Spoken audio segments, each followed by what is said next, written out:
आकाशवाणी दिल्ली प्रस्तुत करता है विशेष फोन इन कार्यक्रम रेडियो डॉक्टर।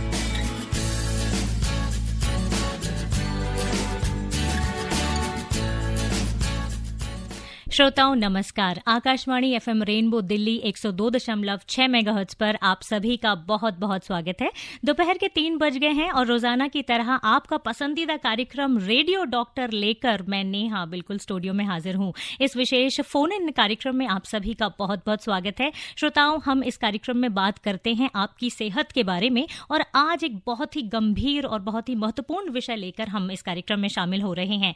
आज हम बातें करने वाले हैं, विषय है हमारा डेंगू पर गवर्नमेंट इनिशिएटिव्स क्या हैं, यानी कि भारत सरकार डेंगू को कंट्रोल करने के लिए किस तरह के कार्यक्रम कर रही है, इस पर बात करेंगे। और बहुत ही विशेष मेहमान आज हमारे साथ हमारे एक्सपर्ट के रूप में मौजूद हैं। हमारे साथ हैं डॉक्टर राजीव मांझी, आप जॉइंट सेक्रेटरी हैं health ministry of government of India से। डॉक्टर साहब, आपका बहुत बहुत स्वागत है एफएम रेनबो पर। धन्यवाद सर। आज का जो विषय है डेंगू के बारे में हम बात करने वाले हैं और विशेष तौर पे हम बात करेंगे कि भारत सरकार क्या इनिशिएटिव्स ले रही है इस बहुत विकार समस्या को निपटने के लिए, तो इसके बारे में हम बात करेंगे। तो सबसे पहले तो मैं आपसे यही जानना चाहूंगी कि डेंगू जो है इसका कितना प्रकोप हमारे देश में फिलहाल फैल रहा है। जी, बहुत अच्छा प्रश्न आपने किया और डेंगू की गंभीरता को देखते हुए ये चर्चा आवश्यक है कि हम डेंगू पे इस तरह की चर्चा करें। और जैसा कि आपने शुरू में कहा कि डेंगू का प्रकोप बढ़ते जा रहा है और भारत सरकार के इनिशिएटिव क्या हैं, तो जब हम बात करते हैं कि डेंगू के रोकथाम के लिए भारत सरकार के क्या इनिशिएटिव्स हैं, तो मैं आपके माध्यम से श्रोताओं को बताना चाहूँगा कि नेशनल हेल्थ मिशन के तहत राज्य सरकारों को और केंद्र शासित प्रदेशों को समुचित फंड की व्यवस्था की जाती है। जी, उनके पास समुचित फंड दिए जाते हैं ताकि वो डेंगू कंट्रोल एक्टिविटीज को कर सकें। सबसे पहली बात है कि केस मैनेजमेंट वो कैसे करेंगे। अगर डेंगू के केसेस मामले उनके सामने आते हैं तो उसके मैनेजमेंट के लिए एडिक्वेट फंडिंग उनके पास होना चाहिए। वेक्टर कंट्रोल करना बहुत ज़रूरी है कि डेंगू एक वेक्टर है, इसको कंट्रोल हम कैसे करेंगे। उसके लिए उसमें हमें प्रोविजन किया हुआ कि डोमेस्टिक ब्रीडिंग चेकर्स को आपको हायर करने हैं, उसके लिए रिसोर्सेज अवेलेबल कराए गए हैं। इंसेक्टिसाइड्स बहुत ज़रूरी है। डेंगू जैसे कि हम सब जानते हैं एक मच्छर है एडिस इजिप्टाई जो इसके लिए रिस्पॉन्सिबल है, और उस मच्छर के नियंत्रण के लिए जो भी कार्य करने हैं उन सब के लिए बजटरी सपोर्ट भारत सरकार की तरफ से दिए जाते हैं ताकि कोई कमी ना रह जाए। और ये सारे सपोर्ट इसलिए होते हैं कि आप ह्यूमन रिसोर्सेज रख लें, आप दवाइयों के लिए भी इंतज़ाम कर लें। और सबसे बड़ी बात है कि जब किसी को इस तरह की शिकायत होती है तो उसको टेस्ट के लिए, जो हम NS1 का टेस्ट कहते हैं, उसके लिए सफिशिएंट फंड्स अवेलेबल करा दिए जाते हैं और ये सारे सहयोग होते हैं। इसके अलावा भारत सरकार के क्या होते हैं कि हम समय समय पे एडवाइजरीज लोगों को इशूज करते हैं, स्टेट गवर्नमेंट को रिमाइंड करते हैं कि देखिए अब ये शुरुआत होने वाली, इस बीमारी की शुरुआत होने वाली है, आप ये कार्य शुरू कर दें। हम स्टेट गवर्नमेंट और यूटी गवर्नमेंट के डॉक्टर्स के लिए ट्रेनिंग्स का प्रोविजन करते हैं कि उन्हें ट्रेनिंग करें, ट्रीटमेंट प्रोटोकॉल शेयर करते हैं। ये सारी व्यवस्थाएं भारत सरकार द्वारा की जाती है। यानी कि कहने का मतलब ये है कि भारत सरकार पूरी तरह से तैयार है इस विकार समस्या को कंट्रोल करने के लिए, से निपटने के लिए। डॉक्टर साहब, आज का विषय बहुत ही गंभीर है, इंपॉर्टेंट है, तो हमारे लिसनर्स के भी बहुत सारे सवाल हैं, तो मैं उन्हें बता दूं कि वो हमें कैसे संपर्क कर सकते हैं। श्रोताओं, अगर आप डेंगू के बारे में कुछ जानकारी चाहते हैं, खासकर इस बारे में कि गवर्नमेंट इस बारे में क्या इनिशिएटिव ले रही है इसको कंट्रोल करने के लिए, तो आप हमें सीधे फोन कर सकते हैं। हमारे फोन नंबर्स हैं 011-2342-1080 और 2342-1084। दिल्ली से बाहर के श्रोता दिल्ली का STD कोड 011 लगाना बिल्कुल ना भूलें। इसके अलावा आप हमें व्हाट्सएप के माध्यम से भी अपने प्रश्न भेज सकते हैं। हमारा व्हाट्सएप नंबर है 9868107070। डॉक्टर राजीव मांझी हमारे साथ हैं, joint secretary ministry of health and family welfare government of India के सौजन्य से। तो डॉक्टर साहब, कुछ फोन कॉल्स हमारे पास यहाँ पर आ गए हैं, उनसे बात की जाए। हेलो, नमस्कार। हेलो जी नमस्कार, कौन बोल रहे हैं, अपना नाम बताएं। मैडम नमस्कार। नमस्कार जी, कौन बोल रहे हैं? धर्मवीर, गांधीनगर दिल्ली से बोल रहा हूँ। धर्मवीर जी, आपका स्वागत है, आप सवाल पूछें। हाँ डॉक्टर साहब नमस्कार। जी नमस्कार। डॉक्टर साहब, कोरोना के समय में हमारे वैज्ञानिक लोगों ने 7-8 महीने में कोरोना की वैक्सीन तैयार करके हमारे को लगवा दी। सरकार की तरफ से बहुत मेहनत हुई, वैज्ञानिकों की बहुत मेहनत हुई। डेंगू इतने टाइम से चलता आ रहा है डॉक्टर साहब, इसकी और मलेरिया की अभी तक कोई वैक्सीन तैयार हुई है कि नहीं हुई है, डेंगू की और मलेरिया की? क्योंकि ये तो कंटिन्यू हर साल आता ही आता है, जो मालूम है सभी को, आप भी बता रहे हैं कि ये आता ही आता है, इसकी तैयारी करनी चाहिए। तैयारी की तो सबको मालूम है कि क्या क्या करना होता है, क्या क्या सावधानी बरतनी पड़ती है, पानी इकट्ठा नहीं होना चाहिए, सारी बातें आपके द्वारा काफी सालों से आप सुनते आ रहे हैं। इसके बारे में बताइए कि डेंगू का और मलेरिया का वैक्सीन तैयार हुई है कि नहीं हुई है? बहुत अच्छा प्रश्न है धर्मवीर जी आपका कि वैक्सीन की तैयारी क्या है, और हमने कोरोना में जैसे कम समय में वैक्सीन तैयार कर लिए। देखिए, दो बातें हैं। पहली बात तो ये है कि वैक्सीन की तैयारी चल रही है और अभी रिसर्च के स्टेज पे है, जो सेकेंड स्टेज पे है। इसमें वैक्सीन के लिए कुछ देशों ने बहुत पहले वैक्सीन्स लेके आ गए, लेकिन जो जल्दबाजी आपके तरफ से, जैसे आपने बताया, कोरोना की स्थिति एक महामारी की स्थिति थी। अभी क्या है कि उस पर रिसर्च हुए और एक देश में इस वैक्सीन का प्रयोग किया गया, फिलीपींस में, और बहुत ही कुछ दिन के बाद घातक परिणाम रहे। तो सरकार को इसमें फूक फूक कर कदम रखना होता है। सेकेंड स्टेज में ऑलरेडी एक कैंडिडेट, वैक्सीन का कैंडिडेट चल रहा है। बहुत जल्दी हम उम्मीद करते हैं कि जब ट्रायल्स कंप्लीट हो जाएंगे, पूरी तरह से सुरक्षित हो जाए वैक्सीन, और तब इसको इंट्रोड्यूस किया जाएगा। धन्यवाद जी। डॉक्टर साहब, एक सवाल यहाँ पर हमारे पास आया है चंद्रपुर से, और भीम नागर, जय भीम नागर पूछ रहे हैं। कहते हैं कि जब डेंगू हो जाता है तो किस तरह की दवाई लेनी चाहिए और किस तरह की सावधानियां हमें बरतनी चाहिए? ये भी बहुत अच्छा प्रश्न है, और मैं आपको सबसे पहले सभी श्रोताओं को ये सलाह दूंगा कि किसी भी दूर के सलाह पे विश्वास कम करें और आप एक योग्य चिकित्सक की सलाह जरूर लें। एक जनरल जो होते हैं सलाह, वो मैं आपसे जरूर बांट सकता हूं, पर ध्यान रखें कि जो चिकित्सक आपको ट्रीट कर रहा है उसे आपके विषय में पूरी जानकारी होगी। जहां तक रही बात कि डेंगू एक बार हो जाए तो हमें क्या करना चाहिए, देखिए, ध्यान रखने की बात है कि डेंगू से का कोई इलाज नहीं है, कोई स्पेसिफिक ट्रीटमेंट नहीं है, इसका सिम्प्टोमेटिक ट्रीटमेंट होता है। और ट्रीटमेंट के साथ साथ ये ध्यान रखने वाली बात है कि जब बुखार सबसाइड कर जाए तो बहुत से लोग अपने को नॉर्मल समझने लगते हैं, लेकिन वो नॉर्मल स्टेज नहीं है। उसमें आपको क्या करना है कि अपने को हाइड्रेटेड रखना है। अपना हाइड्रेशन लेवल, अर्थात तरल पदार्थों का सेवन अधिक से अधिक करें, ताकि डेंगू का जब तक पूरे तरह से उसका प्रकोप खत्म ना हो जाए, डॉक्टर आपका टेस्ट करके बता न दे कि आप डेंगू से मुक्त हो गए हैं, तब तक आप नॉर्मल खाना, नॉर्मल फूड, ठोस पदार्थ ना लें। और जैसे कि बताया जाता है कि आप नारियल के पानी का सेवन करें, तरल पदार्थ जो भी हो अधिक से अधिक सेवन करें, ताकि आपकी स्थिति बिगड़े नहीं। ये जरूरी है। जी डॉक्टर साहब, एक कॉलर है लाइन पर। हेलो। हेलो जी नमस्कार, अपना नाम बताएं। नमस्कार मैम, GS चट्ठा बोल रहा हूँ नई दिल्ली से। डॉक्टर साहब को भी नमस्कार। जी नमस्कार, बताएं। डॉक्टर साहब, अभी आपने बताया कि केंद्र सरकार फंड रिलीज करती है, एडवाइजरी जारी करती है, काम तो लोकल स्टेट्स ने करना होता है। बिल्कुल ठीक कहा तो आपने। ये देखा गया है कि महीने में एक बार या 2 महीने में एक बार फॉगिंग कर देते हैं, उसके अलावा उनकी तरफ से कोई भी ऐसा प्रयास नहीं किया जाता। तो इसकी मॉनिटरिंग की जाती है केंद्र सरकार की कि राज्य सरकारें जो फंड दिया है, जो एडवाइजरी दी है, उसको इम्प्लीमेंट करते हैं, उनको उस लोगों के लिए कार्य करते हैं। बहुत अच्छा आपका प्रश्न है कि क्या इस तरह की मॉनिटरिंग होती है। हमारे स्तर पे देश में हर जगह से मॉनिटरिंग की जाती है, और जिस तरह की जानकारी दी जाती है कि हाँ उन्होंने खर्च किए, उन्होंने लोगों में जागरूकता भी बढ़ाई, पर कुछ कमियां रह जाती है जिसके ऊपर हम बार बार उनको एडवाइजरी फिर जारी करते हैं, उनको फिर सचेत करते हैं कि भाई कुछ कमियां कहीं जो रह जाती है उस पर वो कार्य करते रहते हैं। पर आपकी बात सही है कि इसकी एक गहन मॉनिटरिंग होनी चाहिए, और वो केंद्र सरकार के द्वारा की जाती है, परंतु राज्य सरकार बहुत सारे उनके लिमिटेशंस होते हैं। तो कुछ ऐसी शिकायतें जैसी कि अभी हमारे चर्चा में एक बात आ रही है, इस तरह की शिकायतें कभी कभी आती हैं। जी डॉक्टर साहब, एक और कॉलर है हमारे साथ। हेलो। हेलो जी नमस्कार, अपना नाम बताइए। नमस्कार जी मैडम, मैं सदाशिव पालकर महाराष्ट्र नवी मुंबई से बोल रहा हूँ। नमस्कार जी, सवाल पूछें। डॉक्टर साहब जी नमस्कार। जी नमस्कार।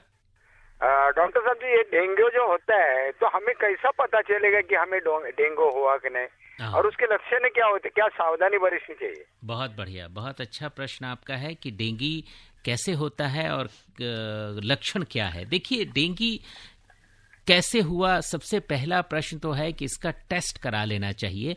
और टेस्ट कब कराना चाहिए? आप देखेंगे कि इस सीजन में, जब अभी के जो सीजन चल रहे हैं, इस सीजन में आप देखेंगे कुछ ऐसे लोग होंगे या कुछ ऐसे पीड़ित लोग होते हैं जिसमें सडन फीवर राइज करता है, अर्थात आमतौर पे तेज बुखार, सिरदर्द, उल्टी, मांसपेशियों या जोड़ों में दर्द और त्वचा पर चकत्ते पाए जाते हैं। आप देखेंगे चकत्ते पाए जाते हैं। ऐसी स्थिति में आप या तो किसी चिकित्सक, किसी डॉक्टर से सलाह लें, या खुद इसे समझ जाते हैं तो पास के स्वास्थ्य केंद्र में जाएं। इसके लिए कुछ चिन्हित केंद्र हैं, वहां जा करके तुरंत NS1 एक टेस्ट होता है। सो NS1 एंटीजन टेस्ट जैसे ही आप कराएंगे, पता चल जाएगा कि आपको डेंगू है या नहीं है, और पता चलते ही इसका सिम्टोमेटिक इलाज शुरू कर देना होता है। जी डॉक्टर साहब, एक और कॉलर हमारे साथ हैं लाइन पर। हेलो हेलो जी, नमस्कार, अपना नाम बताएं। नेहा बेनीवाल जी को रघुविंदर सिंह चट्ठा का नमस्कार, सुभाष नगर से बोल रहा हूँ। नमस्कार जी, सवाल पूछें। डॉक्टर साहब को भी सादर प्रणाम। डॉक्टर साहब जी नमस्कार, बताएं।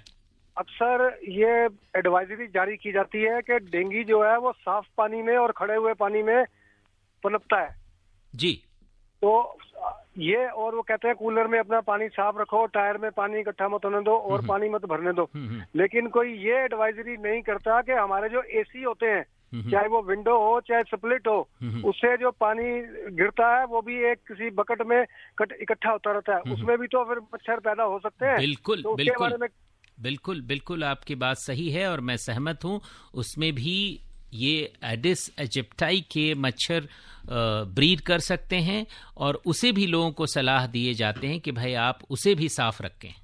श्रोताओं, आज के कार्यक्रम में बातें हो रही हैं डेंगू से रिलेटेड, और जान रहे हैं हम, हमारे साथ जो एक्सपर्ट हैं डॉक्टर राजीव मांझी, उनसे जान रहे हैं कि भारत सरकार क्या इनिशिएटिव्स ले रही है, क्या प्रयास कर रही है पूरे देश में इस गंभीर बीमारी से निपटने के लिए। आप जॉइंट सेक्रेटरी हैं ministry of health and family welfare Bharat सरकार की ओर से। डॉक्टर साहब, हमारे साथ कुछ क्वेश्चंस यहाँ पर आ गए हैं। एक लिसनर है, जानना चाहते हैं कि जब प्लेटलेट काउंट कम हो जाता है डेंगू या फिर चिकनगुनिया में, तो हम किस तरह से उसका पता लगा सकते हैं और कुछ मेडिसिन या सप्लीमेंट्स कुछ ले सकते हैं? जी, प्रश्न बहुत अच्छा है जो आपने पूछा है व्हाट्सएप के माध्यम से। मैं बताना चाहूँगा कि इस पे आप कोई भी सप्लीमेंट बिना किसी डॉक्टर, बिना किसी चिकित्सक के सलाह का ना लें, और ये चिकित्सक के ऊपर छोड़ दें कि प्लेटलेट्स की कमी है तो प्लेटलेट्स उसके लिए प्रोविजन करेंगे कि कैसे इन्फ्यूज किया जाए। तो ट्रांसफ्यूशन की व्यवस्था वो करते हैं, और एक निर्धारित प्लेटलेट्स काउंट है, जहां उन्हें ज़रूरत हो वो उसके लिए ट्रांसफ्यूज करेंगे। तो बाकी आप इसका जो है अपने से कुछ ना करें। ऐसी गंभीर स्थिति जब होती है, जब प्लेटलेट्स कम होने लगते हैं, तो अपने से ऐसा कुछ ना करें। जी बिल्कुल। झारखंड से कौलेश्वर ठाकुर जी जानना चाहते हैं कि डेंगू के मरीज के साथ क्या हम खाना खा सकते हैं? बिल्कुल आप डेंगू के मरीज के साथ खाना खा सकते हैं, उसके साथ हाथ मिला सकते हैं। इससे ये इन्फेक्शन, आप जानते हैं कि ये मच्छर के काटने से बीमारी होती है, तो इसलिए ये कोई रेस्पिरेटरी ट्रैक्ट या अदरवाइज कम्युनिकेबल डिजीज नहीं है। बिल्कुल, और ये जानना बहुत जरूरी है सभी लिसनर्स के लिए कि अगर किसी को डेंगू है तो आप उनके साथ छूत-छात जैसा कोई व्यवहार बिल्कुल भी ना करें, बल्कि उन्हें इमोशनल और हर तरह का सपोर्ट देने का प्रयास करें। बिल्कुल। सर, मैं आपसे जानना चाहूंगी कि डेंगू जो ये समस्या है, क्या ये सिर्फ भारत में है या बाकी देशों में भी ये समस्या हो सकती है? जी, बहुत अच्छा प्रश्न है आपका।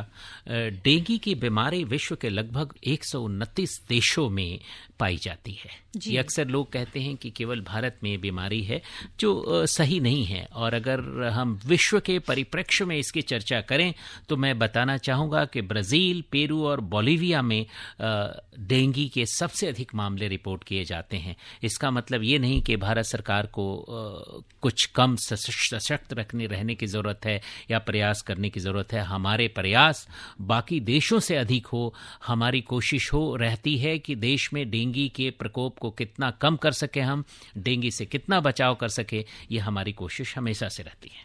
जी, हमारे पास एक कॉलर है। हेलो जी नमस्कार। नमस्कार जी, नाम बताएं, कहाँ से बोल रहे हैं? हाँ, मैं लखनऊ से राजा बात कर रहा हूँ। स्वागत आपका, सवाल पूछें। जी जी, बहुत अच्छा मैम आज का विषय है धन्यवाद। डेंगू के बारे में। तो इसमें हमारा खास प्रश्न ये है, जैसे जो आर्थिक रूप से पिछड़े लोग होते हैं, तो अगर उनको इस बीमारी का प्रकोप हो जाए तो क्या अस्पताल में उनकी जांच और उनकी दवाई और उनका जो भी वहाँ खर्च होता है तो यह सरकार की तरफ से दिया जाता है? बहुत अच्छा प्रश्न है आपका राजा जी, आपका प्रश्न बहुत अच्छा है। देखिए, भारत सरकार की तरफ से इसके टेस्ट के लिए 805 सेंटिनल सर्विलेंस हॉस्पिटल्स आइडेंटिफाई किए गए हैं।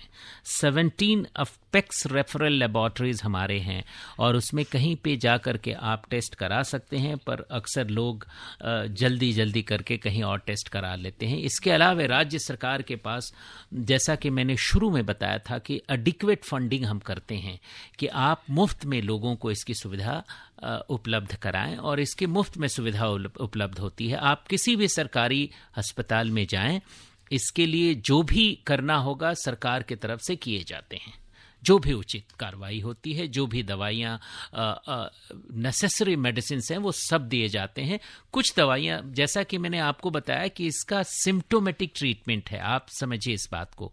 डेंगू के लिए स्पेसिफिक ट्रीटमेंट अवेलेबल नहीं है, तो कोई एक पर्टिकुलर मेडिसिन को इंडेंट करके खरीदना, इस प्रोग्राम में रखना थोड़ा मुश्किल हो जाता है। हर रोगी अपने आप में एक डिफरेंट चुनौती प्रस्तुत करता है और उसके हिसाब से दवाइयाँ दी जाती है। जी, हेलो। हेलो, हाँ नमस्कार मैम। नमस्कार जी, कौन बोल रहे हैं आप? जी, मैं Satish Kumar Pande, state West Bengal district Darjeeling से बात कर रहा हूँ। सतीश जी, स्वागत है आपका, अपना सवाल आप पूछ सकते हैं। जी डॉक्टर साहब नमस्कार। नमस्कार जी, नमस्कार। डॉक्टर साहब, मेरा क्वेश्चन ये है कि डेंगू और मलेरिया में क्या डिफरेंट है? अच्छा, बिल्कुल अच्छा प्रश्न है आपका। डेंगू और मलेरिया दो डिफरेंट बीमारी हैं, हालांकि दोनों ही वेक्टर बॉर्न डिजीज हैं, अर्थात मच्छर के काटने से दोनों बीमारियां होती हैं। एक वायरल डिजीज है और एक पैरासिटिक डिजीज है। ठीक है, मलेरिया पैरासिटिक डिजीज है और ये वायरल डिजीज है।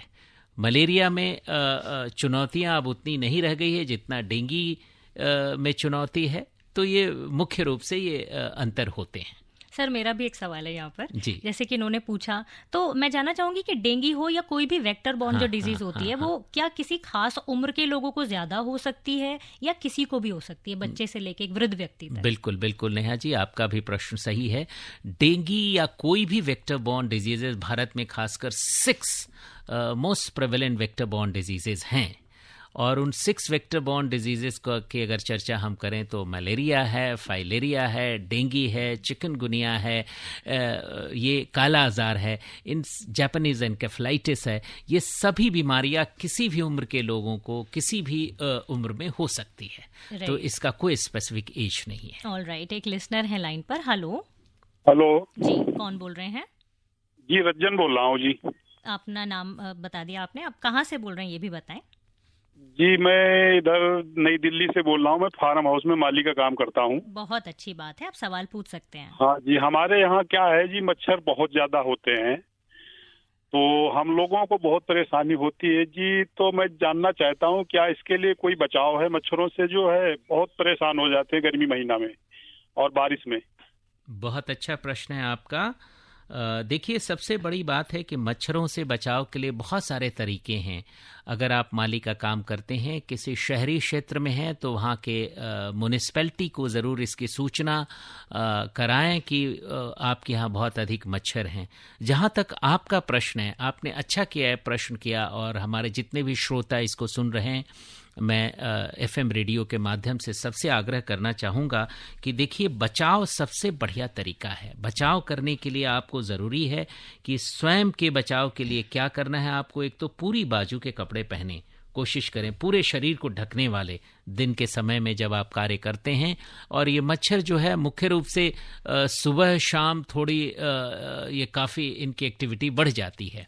आप सुबह में काम करते होंगे माली का, तो आपके लिए ज़रूरी है कि पूरे शरीर को ढकने वाले कोशिश करें, वस्त्र पहने। और बाकी ध्यान रखें, इसके लिए बहुत सारे रिपेलेंट भी आते हैं बाज़ार में, उनका भी आप प्रयोग कर सकते हैं। सर, अब मैं आपसे ये जानना चाहती हूँ कि कई बार लोगों में शायद ये भ्रांति है कि एक बार अगर उन्हें डेंगू हो गया तो फिर दोबारा कभी नहीं होगा। क्या ये भ्रांति है या ये सच है? ये बिल्कुल भ्रांति है नेहा जी, और आपने बहुत ही सारगर्भित प्रश्न पूछा है। और बहुत से लोग इस तरह की गलती कर बैठते हैं कि एक बार उन्हें डेंगू की बीमारी हो गई तो वो सोचते हैं कि उन्हें दोबारा ये बीमारी नहीं होगी। मैं आपके माध्यम से, एफएम रेडियो के माध्यम से सबसे आग्रह करना चाहूँगा कि इससे बचाव बहुत ज़रूरी है, क्योंकि डेंगू के जो सेरोटाइप होते हैं, जो 4 तरह के सेरोटाइप होते हैं, वो डेंगू 1, डेंगू 2, डेंगू 3, डेंगू 4, और जिसमें अगर आपको किसी को कभी बीमारी हो गई हो डेंगू 1 और उसके बाद वो बिल्कुल केयरलेस हो जाते हैं, और डेंगू 2 वैसे भी एक खतरनाक वेरिएंट है, तो ये बहुत ही खतरनाक हो जाता है। ऐसे में तो आप बिल्कुल ऐसा ना सोचें कि एक बार आप डेंगू से निकल गए तो दोबारा आपको ये बीमारी नहीं होगी। इसके लिए सावधानी ज़रूर बरतें और चिकित्सक की सलाह हमेशा ज़रूर लें। बिल्कुल सही बात है सर। अभी सर, इस बीच मैं आपसे ये जानना चाहूंगी कि लोगों को, यानी हम सभी को क्या सावधानियां बरतनी चाहिए डेंगू या फिर किसी भी वेक्टर बॉर्न डिजीज से बचने के लिए? एक तो आपने बताया कि पूरे कपड़े पहनने चाहिए, इसके अलावा क्या कर सकते हैं? देखिए, ये बहुत ज़रूरी है हम सबके लिए कि बचाव पे हमारा फोकस हो, बचाव पे हम ध्यान रखें। डेंगू हम सब जानते हैं कि एडिस एजिप्टाई एक मच्छर है जिसके कारण से बीमारी होती है, और बाकी सारे वेक्टर बॉर्न डिजीजेज जो हैं वो मच्छर के काटने से ही होते हैं। वेक्टर बॉर्न, जो वेक्टर की बात करें, हालांकि वेक्टर को कहीं बालू मक्खी है, कहीं मच्छर है, ये है। पर अगर हम डेंगू की बात करें तो डेंगू का मच्छर साफ पानी में पनपता है। इसके घरों में पाए जाने वाले कुछ मुख्य स्थान हैं जहां हम ध्यान नहीं रखते हैं, जैसे घरों में फूलदान होते हैं, उसमें बहुत बार पानी इकट्ठा होते होते होते मच्छर पनपने लगते हैं। सीमेंट के टैंक होते हैं, मिट्टी के बर्तन होते हैं, पानी की टंकी आदि, ये सब घरों के अंदर हमारे लॉन में जहाँ तहाँ होते हैं। इसमें बहुत समय तक पानी न रहने दें, इसको पलट दें, सुखा दें, नहीं तो ये स्रोत बन सकते हैं डेंगू के मच्छर एडिस एजिप्टाई के पनपने का। हमारे घर के बाहर कुछ पाए जाने वाले हैं, जैसे कि एक श्रोता भी कह रहे थे कि रबड़ के टायर या ठोस कचरा या निर्माण स्थल आसपास में जो होते हैं वहाँ पे भी जल भराव हो जाता है। जैसा कि हम जानते हैं कि बारिश एक अनप्रेडिक्टेबल लेवल पे कभी इतनी अधिक बारिश हो जा रही है, इतने जल भराव हो जा रहे हैं, इसके लिए हमें सावधान रहने की ज़रूरत है। और जैसे कि मैंने पहले बताया था कि पूरे शरीर को ढकने वाले कपड़े जरूर पहने, और जो भी हमने चर्चा की इन उपायों पे ध्यान रखें। राइट सर, एक कॉलर है लाइन पर। हेलो हरीश बोल रहा हूं मुंबई से। एक बार फिर से अपना नाम बताएं। हरीश जी, स्वागत आपका। मुंबई से आप बात कर रहे हैं, अपना सवाल पूछें। डॉक्टर साहब नमस्कार। नमस्कार जी। सर, मेरे घर के बाहर जहाँ पानी जमा होता है बारिश में, वहाँ पर थोड़ा सा तेल का लेयर डाल देता हूँ। अच्छा। तो उसका तो अभी मच्छर तो बहुत कम हो गया अभी। बहुत अच्छा आप करते हैं, किसी भी तरह से कम हो जाए, पर उसके लिए हमारे डिफरेंट तरीके हैं। मैं आपको सलाह दूंगा कि आप अपने म्युनिसिपल कॉरपोरेशन को इसकी सूचना ज़रूर दें। इसको हमें कैसे, एक पर्टिकुलर हम यूज़ करते हैं kind of oil, particular kind of chemical, हम लार्वासाइड और एडल्टिसाइड के लिए अलग अलग चीज़ें होती हैं। अगर आप सूचना देंगे तो वो लोग इसके लिए प्रॉपर उचित कदम उठाएंगे, और इससे आपका ही फ़ायदा नहीं होगा, वहाँ रह रहे सभी का फ़ायदा होगा। बिल्कुल फायदा होगा अगर हम कोई भी इनिशिएटिव लेते हैं। जरूरी नहीं कि सारे काम हम सरकार से उम्मीद करें, हमारी भी जिम्मेदारी बनती है कि हम अपने आसपास किस तरीके से एक परेशानी से निपटने के लिए काम कर रहे हैं। एक और कॉलर है लाइन पर। हेलो नमस्कार जी। नमस्कार जी, अपना नाम बताएं। जी, मेरा नाम संजीव कुमार है, मैं गांव कोखनी डिस्ट्रिक्ट करनाल हरियाणा से बोल रहा हूँ जी। जी, बहुत बहुत स्वागत आपको। सुनील जी, सवाल आप पूछ सकते हैं। Thank you madam. सवाल तो बाद में बताऊंगा। मेरी एक समस्या है जी। पहले बात यह है कि जो यार हम रेनबो इंडिया का प्रसारण है ना, वो रेडियो पे नहीं होता जी पिछले तकरीबन 2-3 महीने से। बहुत गंभीर समस्या है आपकी, हमने आपकी बात नोट कर ली है और बहुत जल्द इसका समाधान करेंगे। लेकिन आप ये बताएं, रेडियो डॉक्टर में आपने फोन मिलाया है तो कोई आपका सवाल है डेंगू से जुड़ा हुआ? बस मैडम, डेंगू के बारे में तो कुछ खास नहीं है। तो बहुत बहुत धन्यवाद आपने फोन किया, बहुत बहुत शुक्रिया। डॉक्टर साहब, जैसे अभी आपने बात बताई थी कि हमें किस तरह की सावधानियां लेनी चाहिए कि ताकि डेंगू फैले ही ना, मच्छर का प्रकोप ही ना फैले। लेकिन अगर किसी को हो जाता है डेंगू या कोई भी वेक्टर बॉर्न डिजीज, तब किस तरह की सावधानियां बरतनी चाहिए? जी, देखिए, डेंगू, आज हम चर्चा कर रहे हैं डेंगू के बारे में। जैसे ही कंफर्म हो जाए कि आप डेंगू से ग्रसित हैं, कोई भी व्यक्ति हो, और डेंगू से ग्रसित होने के बाद एक स्टेज आता है 3 से 4 दिन के बाद आपकी बुखार, फीवर सबसाइड कर जाएगा। तो उसमें जैसे कि मैं बता रहा था, पहले भी बताया था कि तरल पदार्थों का सेवन अति आवश्यक होता है। मैं फिर बताना चाहूँगा कि शरीर में हाइड्रेशन यानी पानी की उपलब्धता इतनी अधिक होनी चाहिए ताकि आपके शरीर में होने वाले अन्य शॉर्टेजेस ना हो। प्लाज्मा लीकेज हो जाता है, इससे आपका प्लेटलेट डिप्लेशन फास्ट हो जाएगा, तो वो ना करें। ठोस पदार्थों का सेवन ना करें, ये बहुत ज़रूरी हो जाता है। जी बिल्कुल। एक और कॉलर लाइन पर है, इनसे बात करते हैं। हेलो हेलो हेलो मैम, मैं दिल्ली से केशव बोल रहा हूँ। जी, अपना सवाल आप पूछ सकते हैं। मैम, जैसे डेंगू और मलेरिया के बारे में चल रहा है, तो जैसे ये दोनों एक साथ हो सकते हैं क्या? बिल्कुल, आपका सवाल जायज है कि क्या डेंगू मलेरिया एक साथ हो सकते हैं। बहुत बार इस तरह के रिपोर्ट आते हैं कि डेंगू और मलेरिया के एक साथ होने के, बट ये चिकित्सक के ऊपर आपको छोड़ देना चाहिए। इसके सिम्टम्स कुछ ऐसे होते हैं, एक देखिए, एक वायरल है और एक पैरासिटिक डिजीज है।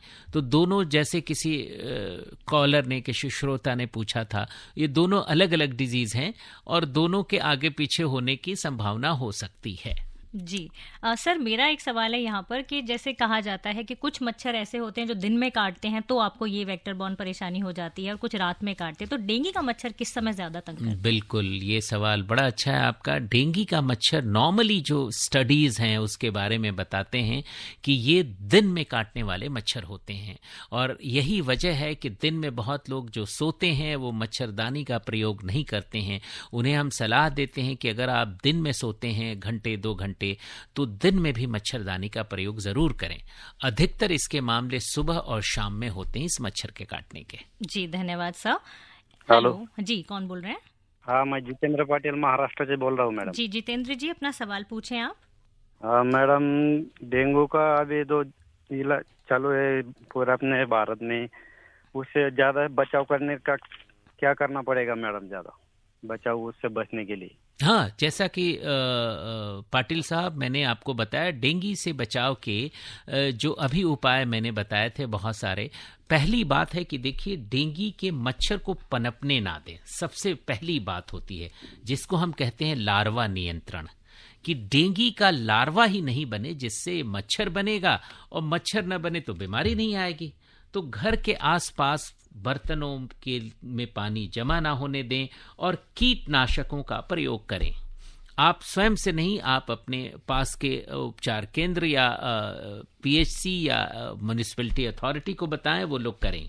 दूसरी बात कि अगर मच्छर पनप भी गया तो वयस्क मच्छरों का नियंत्रण कैसे करें, जिसे हम एडल्टिसाइड कहते हैं। तो वयस्क मच्छरों के नियंत्रण के लिए जरूरी है फॉगिंग कराना।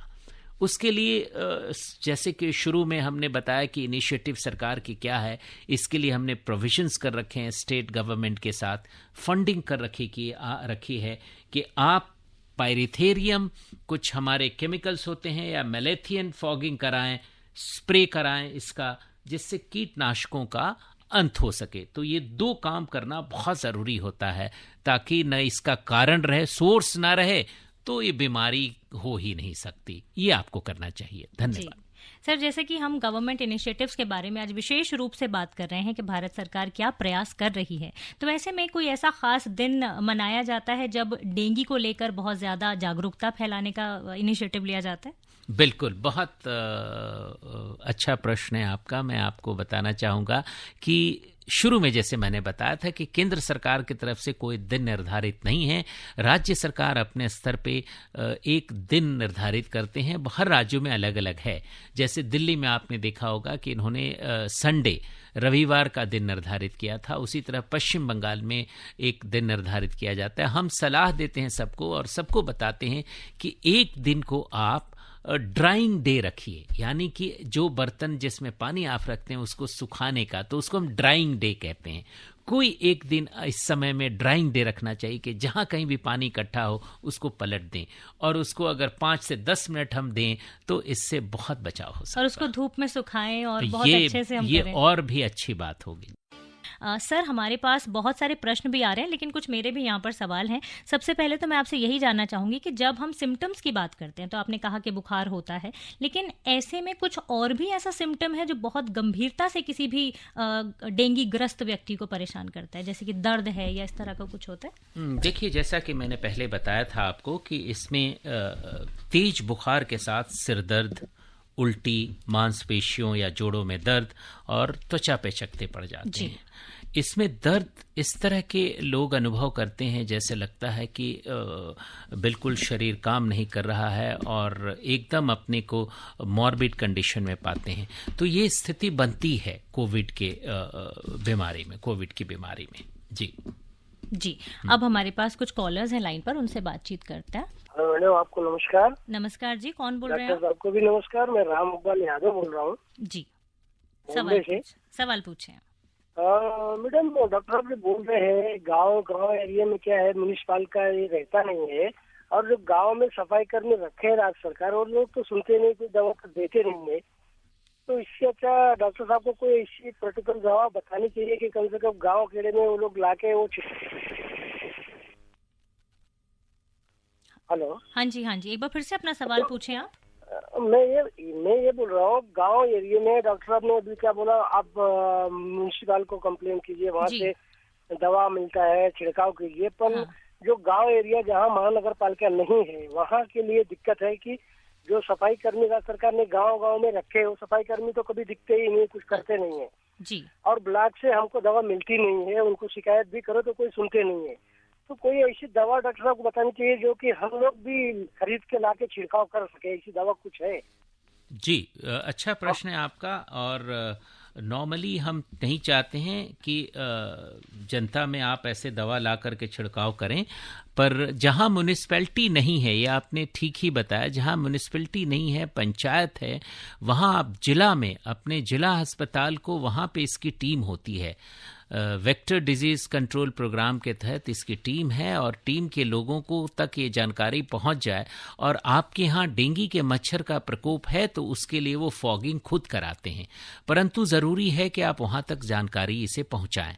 देखिए, हर तरह के मच्छर के लिए क्या उपाय लेने हैं वो अलग अलग हैं, उस तरह की व्यवस्था आपको इसकी जानकारी स्वयं से हम नहीं चाहेंगे कि आप इसके लिए किसी भी कीटनाशक का, वैसे हम पायरेथ्रियम और मैलेथियन का यूज़ करते हैं, पर आपके लिए जाना, उसको खरीद के लाना, इसका प्रयोग करना ये उचित नहीं रहेगा। आप गांव में जहां तक उसके स्रोत को ख़त्म करने की कोशिश करें कि मच्छर पनपे ही नहीं, इस पे अगर आप ध्यान दें तो आपका बहुत बड़ा योगदान होगा। और अगर मच्छर नहीं पनपेंगे तो आप खुद ही समझते हैं कि इस बीमारी से हम बच सकते हैं। जी, एक और कॉलर है लाइन पर। हेलो जी, नमस्कार, कौन बोल रहे हैं? देवू प्रेमचंद बोल रहा हूँ। प्रेमचंद जी, स्वागत है आपका, सवाल पूछें। डॉक्टर साहब नमस्कार। नमस्कार जी। मेरी वाइफ के 25 दिन बुखार रहा, कंटिन्यू उतरता था, चढ़ता था। ब्लड टेस्ट कराया, उसमें कुछ भी नहीं निकला डॉक्टर साहब, पर ये बुखार चढ़ता था, उतरता था, इतने दिन रहा। इसके कारण क्या थे? ना टेस्टिंग में भी कोई रिपोर्ट नहीं आई। जैसा कि इन्होंने परिचय में दिया है कि मैं भारत सरकार में जॉइंट सेक्रेटरी हूं, मैं ट्रीटिंग फिजिशियन नहीं हूं, पर जहां तक बुखार की बात है, देखिए, अगर डेंगू के बुखार की बात करें तो ये मच्छर के काटने से ये बीमारी होती है और इसमें बुखार, इसका इंक्यूबेशन पीरियड 2 से 14 दिन का ही होता है। और आप देखेंगे कि 2 से 14 दिन में नॉर्मली जो है लोग 4 से 7 दिन तक इसका एक फेज होता है जिसमें सिम्टम्स दिखते हैं। अगर आपकी पत्नी को महीनों दिन का बुखार है तो आप चिकित्सक से जरूर सलाह लें और वहां से आपको इसकी उचित जानकारी मिलेगी। बिल्कुल सही बात है। और सर, मैं यहाँ पर आपसे जानना चाहूंगी, जैसे डेंगू जब होता है तो जोड़ों में दर्द की तकलीफ कई लोगों को होती है, तो ऐसे में वो पेन किलर ले लेते हैं, क्या ये सही चीज है? ये बहुत ही अच्छा अच्छा प्रश्न आपने पूछा है। लोग पेन किलर ले लेते हैं और अक्सर ओवर द काउंटर लोग जाते हैं और डॉक्टर से दवा लेकर के पेन किलर खा लेते हैं।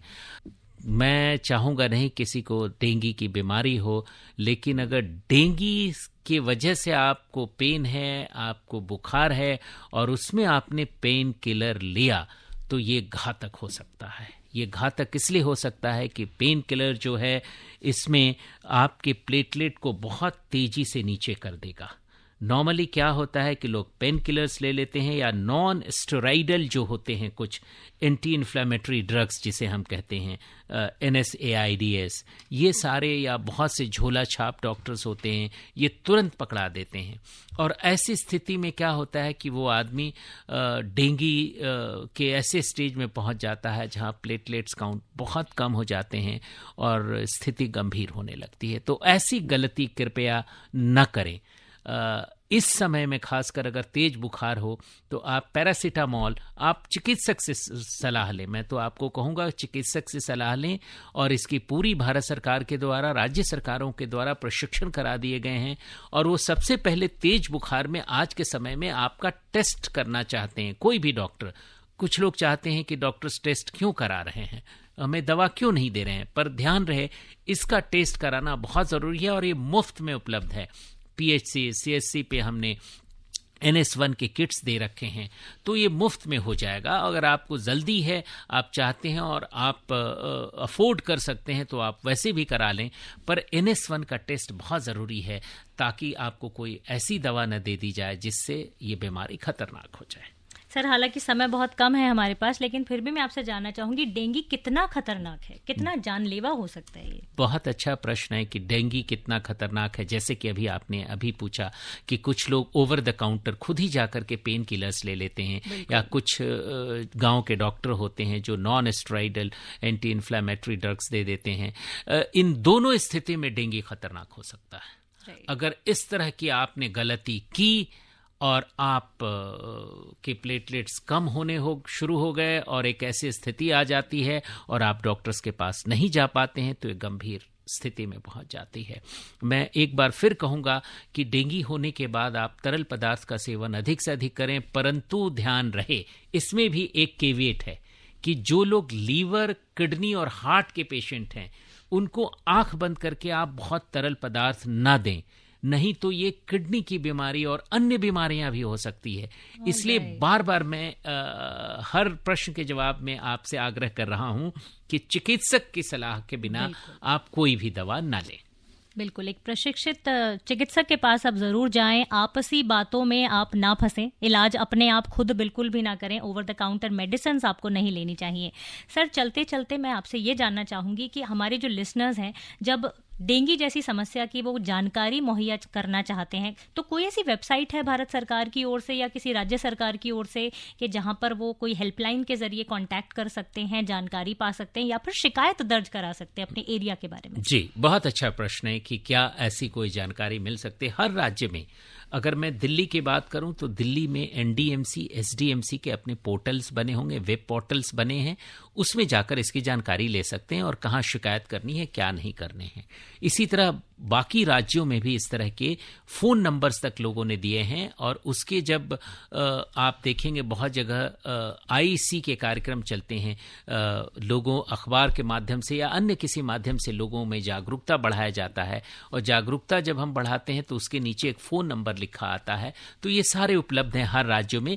केंद्र की तरफ से इस तरह का हम कोई व्यवस्था नहीं रखते हैं क्योंकि बहुत सारे राज्य हैं जहां कम है, बहुत सारे राज्य हैं अधिक हैं और हेल्थ स्टेट सब्जेक्ट है, तो हम स्टेट के मामले में बहुत ज़्यादा तक पढ़ना नहीं चाहते हैं। हेल्थ को पूरी आज़ादी होती है और उसके लिए हम जितने बजट चाहिए उसकी मुहैया करा देते हैं और उन्हें पूरी आज़ादी देते हैं कि अपने स्तर पर इसका मैनेजमेंट करें।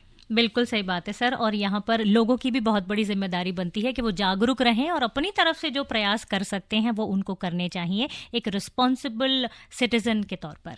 सर, आप हमारे कार्यक्रम में शामिल हुए, आपको बहुत बहुत धन्यवाद। आपने जितनी भी जानकारी शेयर की वो सभी के बहुत काम आएगी और डेंगू के बारे में इतनी सारी जानकारी शेयर करने के लिए आपका बहुत बहुत धन्यवाद हमारे स्टूडियो में आने के लिए। Thank you very much. अभी आप आकाशवाणी दिल्ली से विशेष फोन इन कार्यक्रम रेडियो डॉक्टर सुन रहे थे। कार्यक्रम की प्रस्तुतकर्ता थी शालिनी मित्तल।